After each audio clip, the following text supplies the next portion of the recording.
했는데 여기서 좀 소름은 돋았었어요. 여기서 이 턴 동작이 좀 말이 안 되긴 했는데 우리가 마요르카 경기를 많이 중계했을 때 이 턴 동작이 이강인 선수가 꽤나 많이 나왔었거든요. 근데 최근에 이제 파리로 이적하고 난 뒤에는 이렇게 도는 동작이 많이는 없었어요. 강인 턴이라고 하는데, 근데 여기 좁은 지역에서 이강인 선수가 턴을 이렇게 돌아버립니다. 그리고 난 뒤에 이 턴을 도는 것만이 끝이 아니라 여기서 이제 왜 천재라고 내가 생각이 들었냐면은,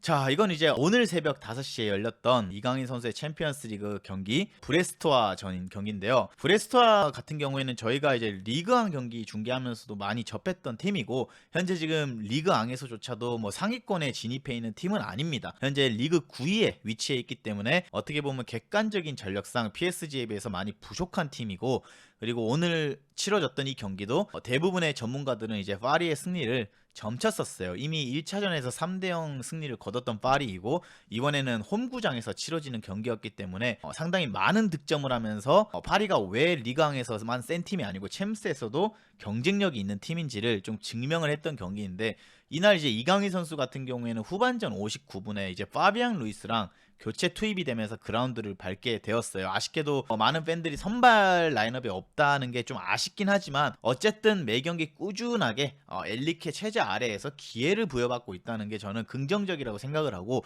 이날도 솔직히 3대0이라고 하면 솔직히 냉정하게 국뽕 빼고 말씀드리면은 이게 경기가 어느 정도 기울었을 때 들어간 거는 맞아요, 여러분. 왜냐하면 1, 2차전 합계 스코어가 10대0이었잖아요 어제. 그리고 이미 3대0이었던 그 순간에는 1, 2차전 합계 스코어가 6대0인 상황이었기 때문에 웬만한 이변이 일어나지 않는 이상 브레스토아가 PSG를 꺾고 다음 라운드로 진출하기는 상당히 어려운 상황이었기 때문에 약간은 이제 엘리케 뭔가 그런 교체였다라고 저는 생각을 해요. 허나 이제 그 교체에도 뭐 여러분 그걸로도 못 들어가는 선수가 여러분 얼마나 많고, 이날 같이 들어간 선수 중에 한 명이 또 즉시 주전급으로 뛸 수 있는 두에라는 선수랑 같이 들어갔기 때문에 우리가 그렇게까지 그 교체를 안 좋게 볼 필요는 없다라는 거를 좀 말씀을 드리고 싶어요. 미안님 말씀이 맞아요.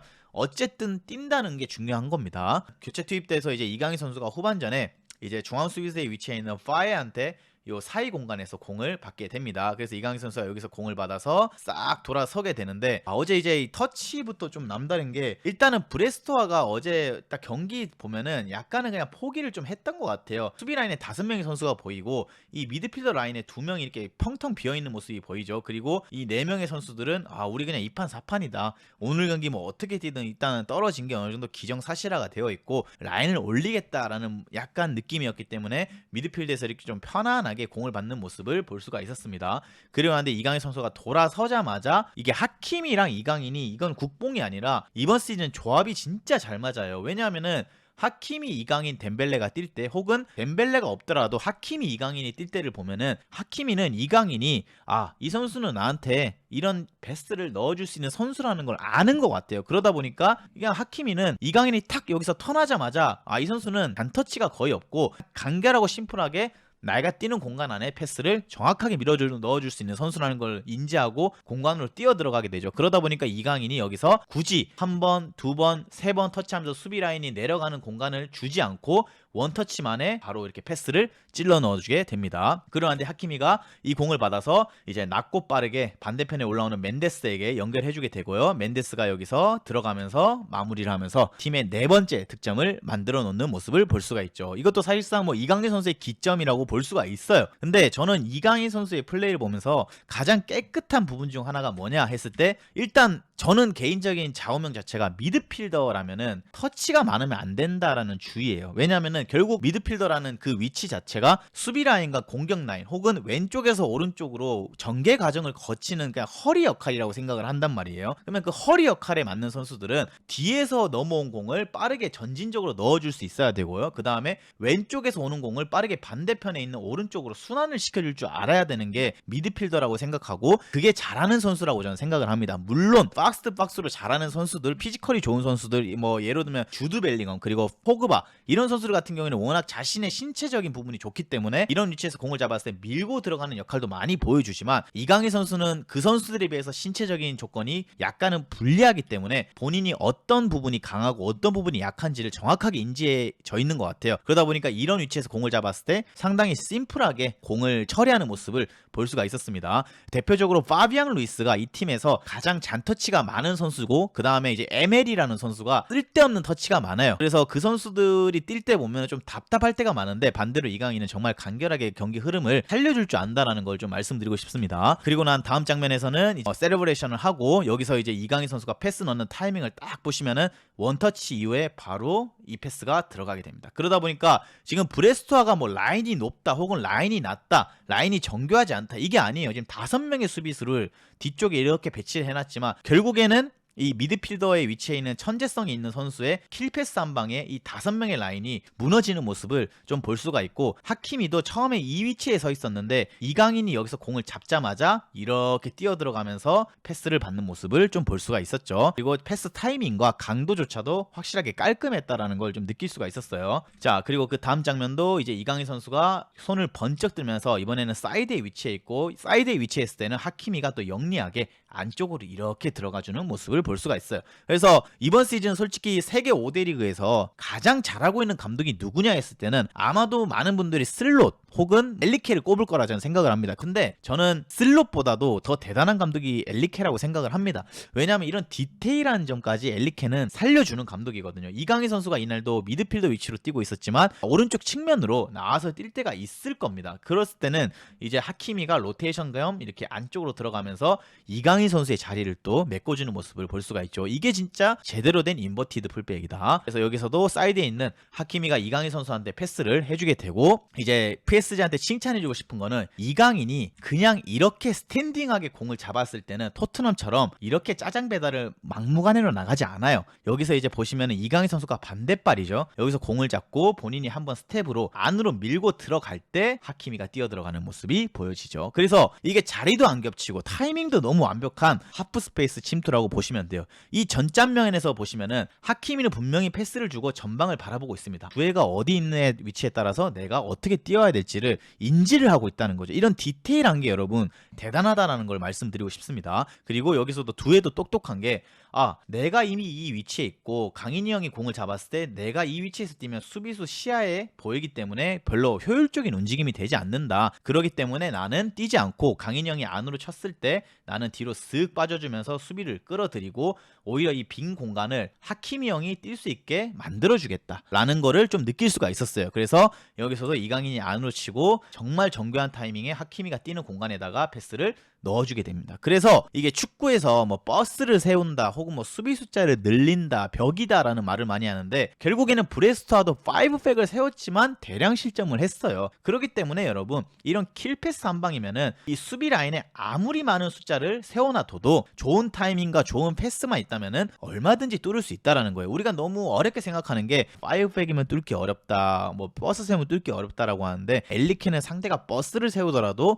U자로만 돌아가는 게 아니라 어떻게 해서든 이 벽을 뚫을 수 있는 거를 만들어낸다라는 게 대단한 감독이라는 겁니다. 그리고 여기서 하키미가 빠르게 달려가면서 크로스를 올렸는데 아쉽게도 여기서 크로스가 정확하게 전달이 되지 않고 뺏기는 모습을 좀 볼 수가 있었죠. 그리고 난 뒤에 다음 장면 같은 경우에도 이제 이강인 선수가 측면에서 공을 받고 이게 이제 덴벨레였을 때 더 엄청난 시너지 효과를 내는데 어제는 이제 덴벨레가 선발로 나왔다가 후반에 교체 아웃이 되면서 마율루라든가 아니면 두에라는 선수가 이 위치에서 많이 뛰는 모습을 볼 수가 있었죠. 그래서 요 세 명의 조합이 트라이앵글 조합이 상당히 좋았다라는 걸 말씀드리고 싶고 본인이 여기서 세 명에서 이렇게 공을 주고 이렇게 받습니다. 그리고 이강인 선수는 지금 공 받기 전에 시야 자체가 이미 반대편에 가 있어요. 왜? 이 공은 어차피 나한테 오게 될 거고 갈 곳이 없다면은 이 공이 왔을 때 이 다음 스텝에 내가 뭘 해야 될지를 이미 바라보고 있다라는 거죠. 그러니까 이게 솔직히 축구를 잘하는 선수들의 공통점 중에 하나가 나한테 공이 없을 때, 즉 오프더블 상황에서 이 다음에 일어난 일에 대해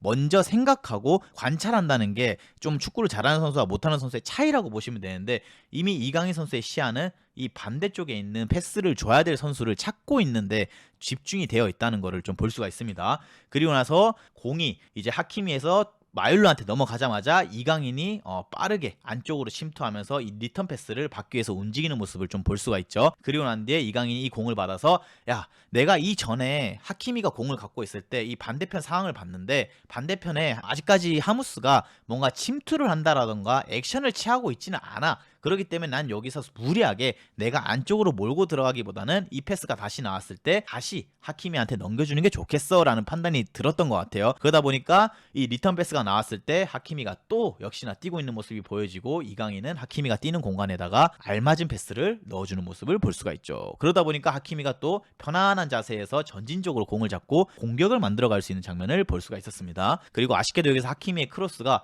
조금은 높게 뜨면서 파리의 공격 찬스가 무산되는 장면을 볼 수가 있었죠. 그리고 다음 장면도 이번에도 이강인이 측면에 빠져 있는데 역시나 이게 어떻게 보면 이강인 선수의 커리어, 이강인 선수를 지켜보면서 이거는 어떻게 해야 이 드리블이 나올 수가 있을까라는 좀 생각이 많이 드는, 그러니까 시그니처 모션인데 여기서 이렇게 공을 잡았을 때 이미 오른발에 중심이 들어가 있죠. 본인은 나는 지금 사이드로 칠 생각이 없어. 사이드는 그냥 하나의 페이크 모션이고 오른발에 무게중심을 줬다가 나는 이렇게 갈 거야 라는 이 액션은 우리는 누구나 다 알 수 있는 액션이죠. 그래서 여기서 이강인 선수가 액션을 한번 줬다가 안쪽으로 치게 됩니다. 근데 안쪽으로 딱 쳤을 때 좋은 것 중에 하나는 이 마율루라든가 두에 같이 이 위치에서 뛰는 선수들이 정신없이 이렇게 나가서 이 공간을 잡아먹는 게 아니라 오히려 이 선수들은 안쪽으로 이렇게 질러 들어가면서 이 수비의 시선 뒤에 들어갑니다. 그러다 보니까 이강인 선수가 편안하게 이 사이드 지역에서 온전히 패스나 드리블에 집중할 수 있는 상황이 생기고,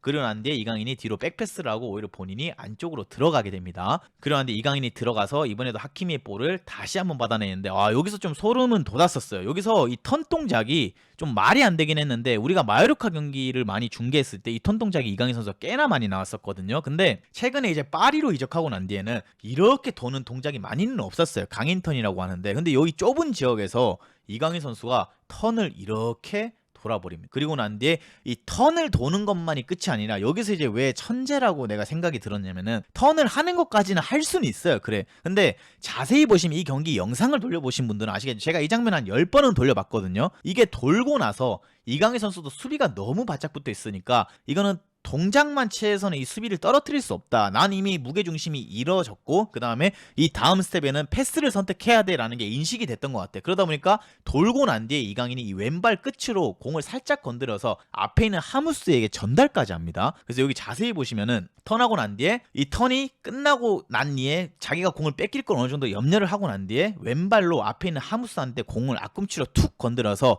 연결을 해주게 되고, 하키미도 정말 똑똑한 게 하무스한테 연결되자마자 앞으로 지르면서 오히려 더 높은 공간에서 공을 받아내는 모습을 볼 수가 있죠. 그러다 보니까 여기서 이 수비벽이 무너지게 되고 다시 한번 파리가 전진적으로 밀고 나갈 수 있는 장면이 생기게 돼요. 그러다 보니까 파리가 다시 한번 득점 찬스를 맞이하게 되고, 아쉽게도 하키미의 마지막 패스가 좀 아쉽긴 했지만 어쨌든 이강인 선수의 이 턴 동작 하나는 예술이었다, 명품 턴이었다라는 모습을 좀 말씀을 드리고 싶습니다. 이번에는 이강인 선수가 중앙에서 왼쪽 측면에 좀 와 있는데 여기서 이제 사이드에 쭉 나가고 있는 선수에게 땅볼로 패스를 해주게 됩니다. 그리고 근데 두에가 안으로 이렇게 치고 나오면서 본인이 크로스를 올리거나 뭔가 드리블을 선택하기보다는 오히려 뒤에 있는 이강인 선수한테 리턴 패스를 놔주게 되고요. 그러한 뒤에 두에가 또 안쪽으로 쓱 들어오고 그 자리에 로테이션으로 또 흐비차가 빠지면서 공을 받아내는 장면을 볼 수가 있죠. 근데 이강인 선수한테 아까 처음에 말했듯이 장점 중 하나가 파비안 같은 애들이 이 위치에서 공을 받잖아요. 그러면은 웬만해서는 되든 안 되든 본인이 여기서 막 크로스 시도를 하려고 하거든요. 얼리 크로스로 왼발로. 근데 이강인에게 좋은 점 중에 하나는 그냥 앞에 있는 이런 선수들을 살려주는 플레이를 잘한다라는 거예요. 그러니까 쓸데없는 터치를 많이 하지 않고, 그러다 보니까 여기서도 이강인한테 공이 왔을 때 내가 뭔가를 하기보다는 그냥 앞에 있는 선수에게 가볍게 공을 밀어주게 되고요. 오히려 흐비차가 전진적으로 공을 밀면서 안에 있는 마율루한테 연결이 되게 되고, 마율루가 본인이 여기서 볼을 잡아놓고 슈팅을 가져가게 되면서 어떻게 보면은 파리의 추가 득점이 나온 모습을 볼 수가 있죠. 그래서 이건 어떻게 보면 좀 행운의 득점이기는 해요. 골키퍼 손에 걸리고 들어갔기 때문에 행운의 득점이었는데, 이 어린 마율루라는 선수도 본인의 챔피언스 리그 생애 첫 득점을 했고 어린 이 선수가 이런 경기들을 통해서 좀 자신감이 많이 올라간 게 팀에게는 굉장히 긍정적인 일이라고 저는 생각을 합니다. 그렇기 때문에 저는 매우 칭찬해주고 싶은 득점이고, 다음 장면 같은 경우에도 이제 중원에서 이제 전진적으로 패스가 들어오게 되고 이강인 선수가 여기 위치해 있는 모습을 볼 수가 있죠. 근데 지금 보시면 이미 경기에 대한 점수 차는 꽤나 많이 벌어진 상황이고, 이 브레스토와 같은 경우에는 많은 선수들이 멘탈이 좀 나가 있는 것 같아요. 왜냐하면은 파리가 오히려 수비 숫자보다 공격 숫자가 여러분 더 많아요. 지금 이거 자체가 이미 어제 브레스토와는 후반전에 멘탈이 전체적으로 다 나가서 경기를 하는지 아니면 내가 뭐 운동을 하는지 좀 구분이 안 갔던 것 같아요. 자, 그래서 여기서도 이강인 선수한테 공이 빠르게 연결이 되고요. 여기서도 또다시 한번 짜장 배달을 나가는 모습을 볼 수가 있죠. 근데 이건 진짜 매력적인 짜장 배달인 게 뭐냐면은 이강인이 이 선수들도 아는 거야. 왜? 훈련장에서 같이 훈련을 하잖아요. 그러다 보니까 이강인이란 선수는 빠른 선수가 아니야. 그걸 선수들도 훈련을 같이 몇 번 해보면 알아요. 그러면은 강인이 형이 여기서 반대발로 공을 잡았을 때는 분명히 찬스가 나올 거다. 내가 뛰어 들어가게 되면은 강인이 형은 내가 들어가는 데다 패스를 넣어주거나 아니면은 내가 들어가는 이거를 이용해서 오히려 안쪽으로 밀고 들어가면서 슈팅을 때리거나 다른 선수한테 패스를 넣어줄 걸 아는 거예요. 그러다 보니까 이강인이 공을 잡았을 때 다시 한번 뛰어 들어가는 선수를 볼 수가 있고, 이번에는 이강인이 지금 커버링을 들어가는 선수가 보여졌기 때문에 굳이 이 패스를 넣진 않고 본인이 안쪽으로 밀고 들어가는 모습을 볼 수가 있죠. 그리고 그 이후에 이강인이 다시 한번 중앙에 있는 하무스한테 패스를 넣어주게 되고, 여기서 하무스가 공을 받고 욕심을 내기보다는 뒤에서 들어오는 두에한테 공을 내주게 되고, 두에가 전진적으로 공을 드리블하면서 슈팅을 마무리하는 모습을 좀 볼 수가 있습니다.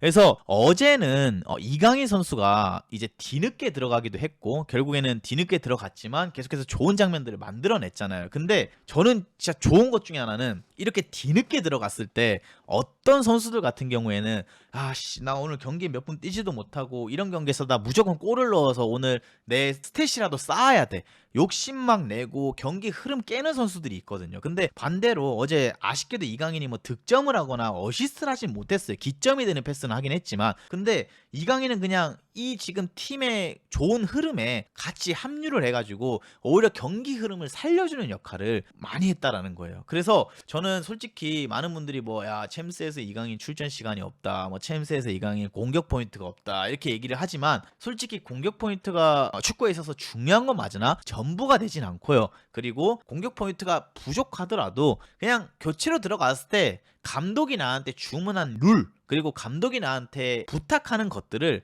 그냥 잘 수행을 해줬고, 또 이강인이 들어가고 난 뒤에 추가 득점이 계속해서 나왔잖아요. 그러니까 이강인이 만약에 투입되고 나서 3대0에서 경기가 힘들어지거나 다시 막 실점을 하고 이거였으면 어제 경기에서 솔직히 엘리케가 교체가 좀 잘못됐다, 그냥 뛰던 선수들 가만히 놔둬가지고 이 경기가 이렇게 마무리하면 되는데 왜 쓸데없이 교체를 하냐 이렇게 얘기를 할 수 있는데, 어제 같은 경우에는 그냥 이강인이 3대0에 들어가서 그냥 더 이상 득점을 하지 않고 이 경기가 이렇게 마무리가 돼도 엘리케는 솔직히 만족스러운 상황이었는데, 이 선수들이 들어가서 더 많은 득점을 만들어내다 보니까 오히려 엘리케 입장에서는 든든한 거예요. 벤치에 있는 애들을 넣었는데도 경기력이 오히려 다운이 되지 않고 또 분위기가 살아나고, 그리고 이 선수들을 선발로 넣어도 아깝지가 않은 선수들인데 내 스쿼드 안에서는 벤치에 이미 대기를 하고 있다는 게 얼마나 빡빡한 거예요. 이번 시즌 우리가 토트넘을 보시면 아시겠지만 벤치가 약한 팀들은 여러분 매우 힘들어요, 한 시즌을 치르기가. 근데 특히나 이 엘리케 PSG는 돈이 많은 구단이고요, 워낙 재정적으로 좋은 구단이다 보니까 벤치 멤버까지도 그냥 웬만한 중소팀에 가면 주전으로 뛸 수 있는 선수들이 앉아있는 상황이에요. 그러다 보니까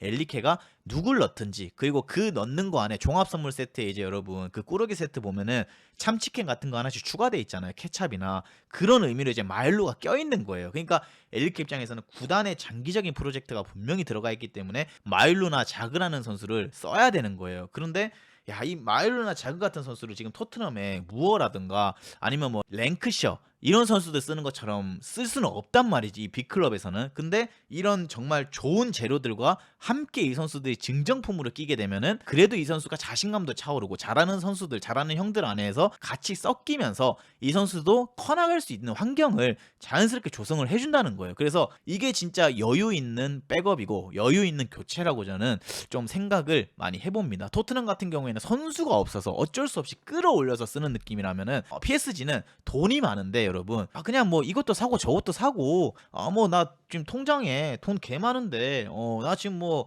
그래 그거까지 사 약간 이런 느낌인데 토트넘은 지금 통장에 돈이 없어요. 돈이 없는데 자꾸 막 뭘 사달래 주변에서. 아씨 내 다음 달에 핸드폰 요금이랑 월세 나가야 되는데 내 이거 내고 나면 돈이 없는데 자꾸 사래. 근데 없는데도 사야 되는 상황이 생긴 거야. 그러다 보니까 여러분 다음 달에 큰일 나는 거예요. 돈은 있는데 주식에 물려 있어서 돈이 없는 거야. 맨날 카드 돌려막기 하는 거예요. 그러니까 이게 벤치 멤버가 빡빡한 게 여러분 얼마나 이 팀을 이끄는데 중요한지를 좀 우리가 볼 수 있는 거고, 그리고 이강인 선수가 어제도 출전을 해가지고 그 짧은 시간 아니지만 본인의 임팩트를 남겼다라는 거. 그러니까 이런 짧은 시간이 주어졌을 때 가장 중요한 거는 흔히 말해서 우리가 뭐 나댄다라는 표현을 하죠. 교체에 투입돼서 괜히 경기 흐름을 깨고 이런 게 아니라 그냥 팀 흐름에 잘 맞춰서 어떻게 보면은 자신이 그 주어진 30분을 정말 알뜰하게 잘 썼다라는 거예요. 내가 경기에 투입됐을 때 나라는 선수가 어느 정도의 활약을 해야지만 여러분 이 다음 스텝이 있고 다음 경기에도 출전 시간이 보장이 되는데, 감독이 몇 번 기회를 줬어요. 근데 이 감독이 경기에 투입을 시킨 선수가 제대로 된 활약을 계속해서 못해. 그러면은 결국에는 감독도 이 선수를 쓸 수가 없는 상황이 생긴다는 거예요. 근데 이강인 같은 경우에는 이 감독이 어느 순간에 투입을 시키든 요긴한 활약을 해주기 때문에 정말 감독 입장에서는 나이스한 선수라는 걸 좀 말씀을 드리고 싶어요. 대표적으로 이제 아센시오가 최근에 아스톤빌라로 이적을 했고, 지난 시즌 보면은 뭐 솔레르 이런 선수들이 떠났잖아요. 결국 아센시오나 솔레르 같은 선수들도 이강인과 같이 뭔가 경쟁을 해야 되는 포지션에 있던 선수들이었어요. 그리고 이 팀의 사실상 제대로 된 주전이라고 할 수 있는 선수는 마르키뇨스, 그 다음에 대표적으로 돈나룸마, 그 다음에 미드필드에는 뭐 비티냐, 그 다음에 하키미, 덴벨레, 요 정도의 선수들이 저는 엘리케가 그냥 선발 라인업 쓸 때 고민하지 않고 1번으로 쓰는 선수들이라고 생각을 하거든요. 그러면은 결국 네베스부터 시작해서 부에, 뭐 바르콜라, 뭐 에메리, 파비앙 이런 선수들, 이강인 선수까지 이런 선수들은 계속해서 로테를 돌리면서 경쟁을 가져가야 되는 구도단 말이죠. 근데 결국 아센시오라든가 솔레르 같은 경우에는 이 경쟁 구도에서 밀려나면서 점점 교체 출전하는 시간조차도 줄어들면서 팀을 떠날 수밖에 없는 상황이 생긴 거고, 이 선수들 같은 경우에는 현재 이 로테이션 안에 잘 융화가 돼서 잘 살아남아 있기 때문에 결국에는 이 팀이 강해지고 이강인 선수도 이 팀에서 계속해서 인정을 받으면서 뛸 수 있다라는 거를 좀 다시 한번 말씀을 드리고 싶습니다. 그래서 이제 많은 분들이 이강인 선수의 출전 시간을 하도 이야기를 하시니까 제가 이강인 선수 출전 시간을 한번 봐봤어요. 그래서 여기 자세히 보시면은 일단 이번 시즌 이강인 선수의 챔피언스 리그 출전 기록입니다. 챔피언스 리그에서 이강인 선수가 10경기를 나왔는데 우리가 축구 경기가 한 경기에 풀타임이 90분이라고 치면은 443분을 10경기 동안 뛰었다라는 거는 많은 시간을 부여받은 건 절대 아니에요. 아쉽죠 물론. 허나 거의 대부분의 챔피언스 리그 경기에서 매번 출전을 했다라는 거예요. 그리고 시즌 초에는 이제 엘리케가 이강인을 오히려 제로톱으로 많이 썼고 덴벨레를 측면으로 빼는 경우가 있었고, 덴벨레랑 잠깐의 불화도 있었기 때문에 못 뛰었던 적도 있어요. 근데 이제 저는 조금 아쉬운 게 있다라고 하면은 지금 요즘에는 이제 덴벨레가 원톱으로 많이 나오고 있고 오히려 이강인이 백업으로 들어가는 경기가 꽤나 있잖아요. 근데 이강인이 예를 들어서 제로톱으로 나왔을 때 조금만 더 많은 챔스에서 득점을 해주거나 좀 임팩트를 많이 남겼더라면은 지금 덴벨레가 차라리 오른쪽으로 빠지고 이강인이 아직도 제로톱에서 뛰고 있는 상황이 있을 수도 있다라고 생각은 해요. 허나 이제 어떻게 보면은 이강인 선수가 뭐 체격적으로 강한 선수는 아니고 그리고 달리기가 빠른 선수는 아니기 때문에 이강인 선수가 제로톱에서 뛰기보다는 내려와서 뛰게 되는 거고, 내려와서 뛰다 보니까 당연히 그 경쟁이 좀 빡세진 거죠. 그래서 여기 보시면은 뭐 지로나전에 27분, 그리고 아스날전에 90분 풀타임, 그리고 PSV 아이트노벤전에 68분, 그리고 아틀레티코 마드리드전에 23분, 바이에른 뮌헨전에 25분, 그 다음에 이제 레드불 짤즈부르크전에 90분을 또 뛰었고, 그리고 이제 맨시티전에 45분, 그리고 슈투트가르트전에 30분, 그 다음에 브레스토아전에 15분 30분 이렇게 뛰었어요. 그래서 90분을 경기를 뛴 경기는 아스날전이랑 사실상 레드불 경기밖에 없거든요. 그래서 나머지 경기들은 대부분 교체 투입된 시간이 많은 게 사실이고, 허나 이제 여기서 우리가 좀 눈여겨봐야 될 거는 모든 챔스 경기에 대부분 이강인을 엘리케가 기용을 했다라는 거를 좀 알 수가 있어요. 그리고 이강인을 뭐 예를 들어서 좀 무게감이 없는 경기에만 기용을 했냐라는 걸 우리가 따져봤을 때 그건 아니에요. 아스날 상대로 했을 때 이강인이 90분 뛰었잖아요. 근데 아스날을 대비하는 이 챔스 경기에서 PSG가 과연 무게가 없는 선발 라인업을 꺼낼까요? 그건 절대 아니라고 생각을 합니다. 아스날전도 굉장히 중요한 경기이고 강한 상대예요. 근데 그런 경기에서도 이 이강인 선수를 뛰켰다라는 거는 이 팀에서 입지가 없는 선수가 아니라는 거를 좀 말씀을 드리고 싶고, 최근에 그런 말들이 많아서 그래요. 뭐 중요한 경기가 아닌 경기 때 이강인을 많이 쓰고 중요한 경기 때 이강인한테 출전 타임을 많이 안 준다라는 얘기들을 많이 하는데, 엘리케가 이 선수를 그렇게 만약에 생각을 했다라고 하면은 아스날전 혹은 뭐 이런 레드불, 살즈부르크전 이런 경기에서 굳이 90분을 쓸 이유는 없다라는 걸 좀 말씀을 드리고 싶습니다.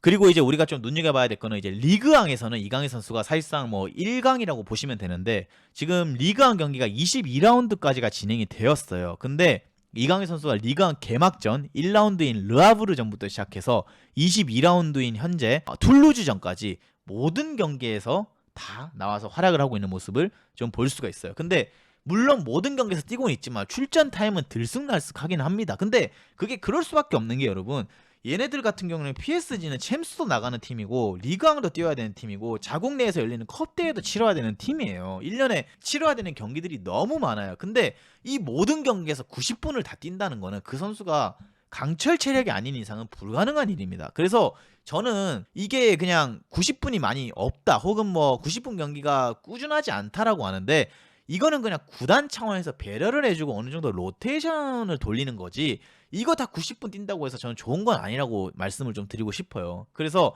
어쨌든 이강인이 지금까지 큰 부상 없이 파리에서 이 많은 경기들을 치르면서도 소화할 수 있는 이유 중 하나는 엘리케 이런 어느 정도 로테이션 된 기용이 있기 때문에 이 선수들이 전체적으로 조화롭게 오랜 시간을 뛸 수 있다라는 거를 좀 말씀을 드리고 싶습니다. 그래서 리그왕에서는 여러분 벌써 공격 포인트 10개를 달성을 했어요. 왜냐하면은 공격 포인트라는 거는 이제 골이랑 어시스트 개수가 합쳐지는 건데 6개의 골을 넣었고요. 그 다음에 4개의 어시스트를 기록하면서 이강인 선수가 이번 시즌 리그왕 22경기 벌써 공격 포인트 10개를 기록을 했어요. 물론 리그왕에서 빅클럽에서 그냥 맨날 나가면 우승하는 그 리그에서 공격 포인트 10개가 뭔데 이렇게 얘기할 수 있는데, 그것조차도 못하는 선수들이 많고요. 아센시오라든가 솔레르는 그게 안 돼서 집에 간 거고요.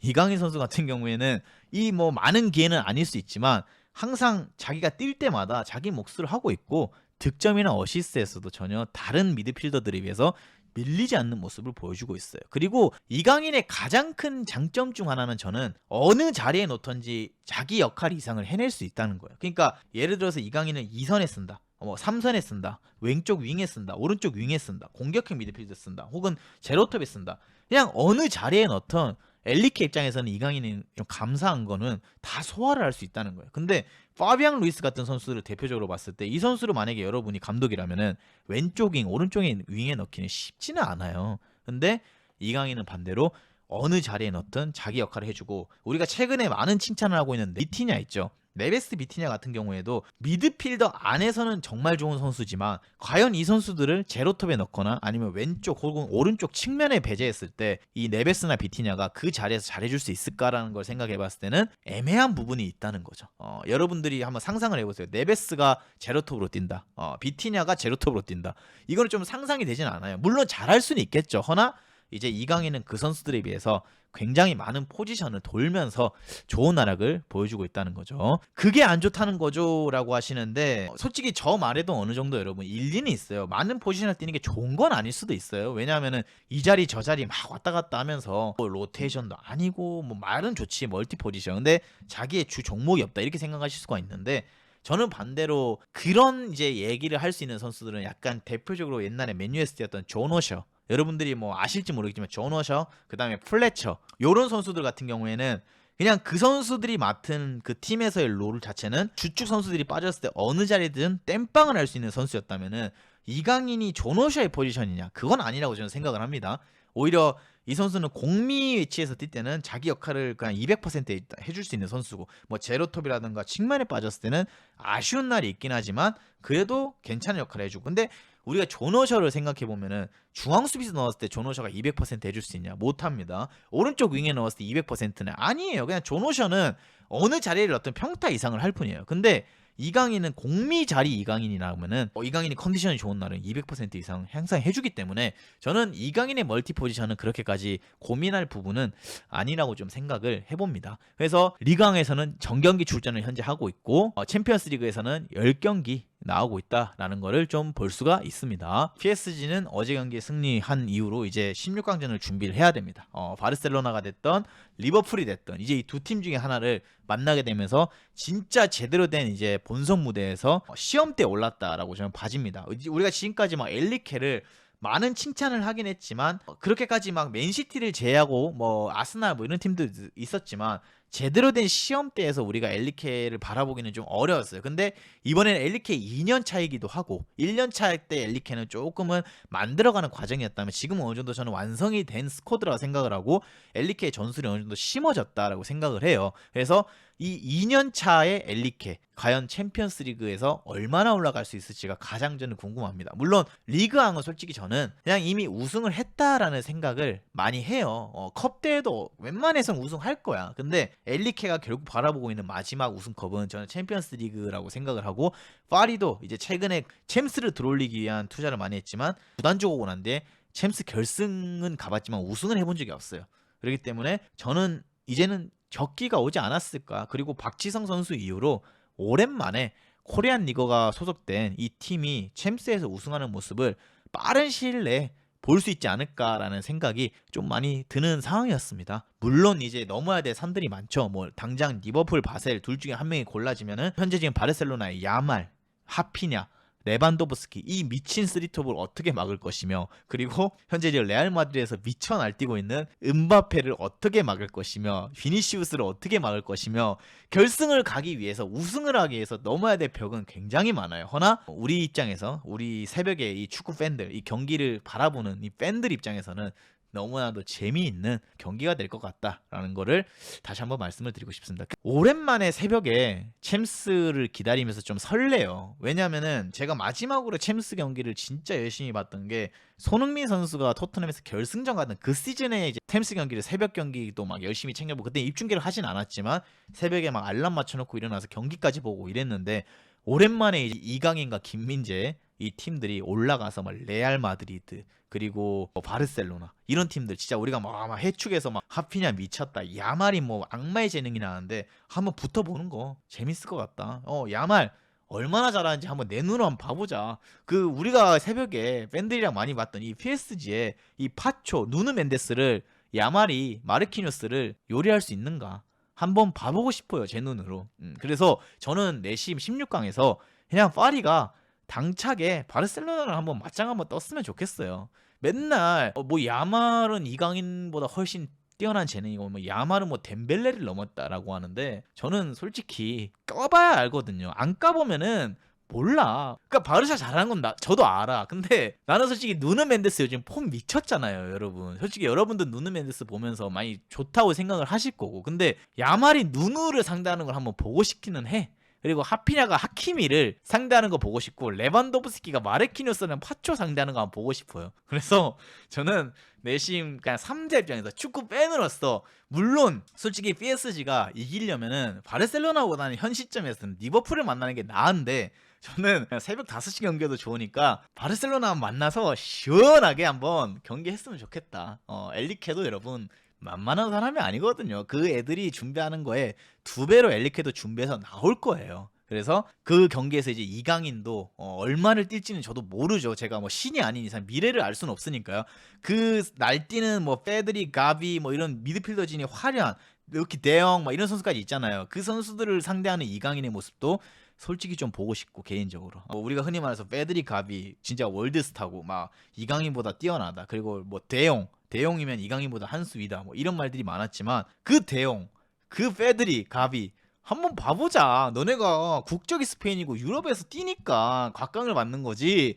이 국내산에도 대단한 천재 미드필더 하나 있다. 얘도 내가 웬만해서는 기죽지 않는 선수다. 한번 봐보자. 약간 벌써부터 좀 흥분이 되는 이런 관전 포인트가 있다는 게 좀 재밌다. 저는 최근에 이제 이강인 선수 경기 보면서 솔직히 맨시티전도 소름은 돋진 않았어요. 저는 작년에 한번 소름 돋았던 게 AC 밀란전에서 그 테오랑 막 이렇게 중앙수비 토몰이 있는데 그 사이에서 막 이강인이 아웃인 하면서 들어가면서 막 마무리 슈팅 때리는 거 보고 와 내가 생각했을 때 이 월드 클래스 반열에 있는 선수들을 상대로 테오 에르난데스면 솔직히 세계에서 가장 좋은 왼쪽 풀백 중에 하나고 그 다음에 토모리도 그 당시에 AC 밀란에서 대단한 활약을 보여주는 선수 중 한 명인데 그런 애들을 상대로 기죽지 않고 저 사이를 그냥 해집고 들어가서 슈팅을 한다는 거 충분히 매력 있겠다라는 생각이 많이 들었습니다.